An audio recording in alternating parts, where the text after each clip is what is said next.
مشاهدينا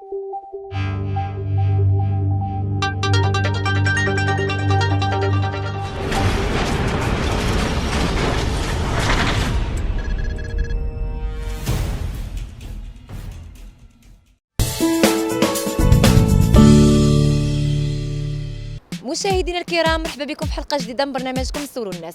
موضوع حلقه اليوم خصصنا لتسهيلات اداء الضريبه. اجيو معايا نسولوا الناس كيفاش جاتهم هذه الاجراءات.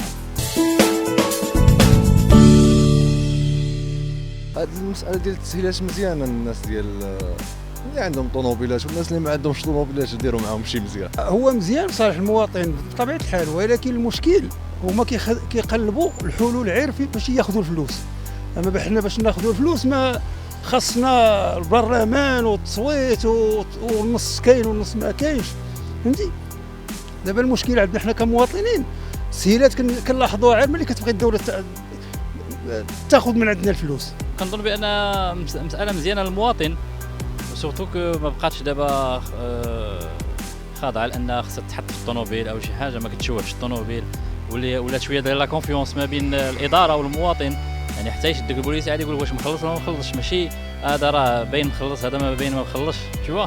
دونك كيجعلوا ان لا سيتويانتي فوالا كتسهل هذا مزيان. الطريقه هذه زعما غادي تكون احسن زعما طريقه زعما في هذه الناحيه، حيت زعما كان في هاد السنين اللي فات زعما هاد لي رونجمون هاد المسائل ديال الروطار وهادشي، ولكن دابا سهل زعما صراحه غتمشي سهله بحال غتمشي لاي بيسري ولا اي حاجه موجودين، حيت البنكات في اي بلاصه مزيان.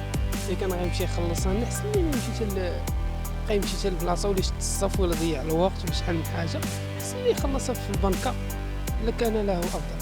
هو زعما سهلوا القضيه على المواطن وسهلوا القضيه بالنسبه يعني مزيانه، متفقه معاه.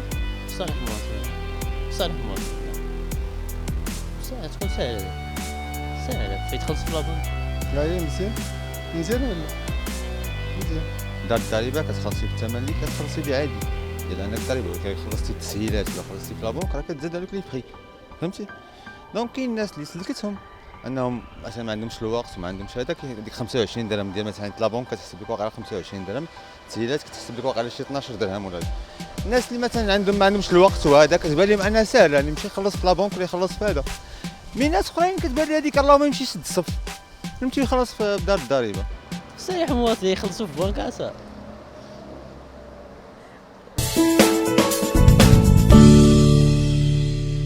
موضوع حلقة اليوم مشاهدينا كان على الإجراء اللي اتخذته الدولة حول أداء الضريبة، حيث أنها سهلت على المواطن يصبح يخلص الضريبة غير في الشبابيك الأبناك.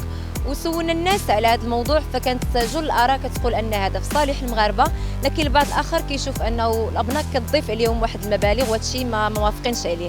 نهاية الحلقة، شكرا على حسن المتابعة وإلى اللقاء.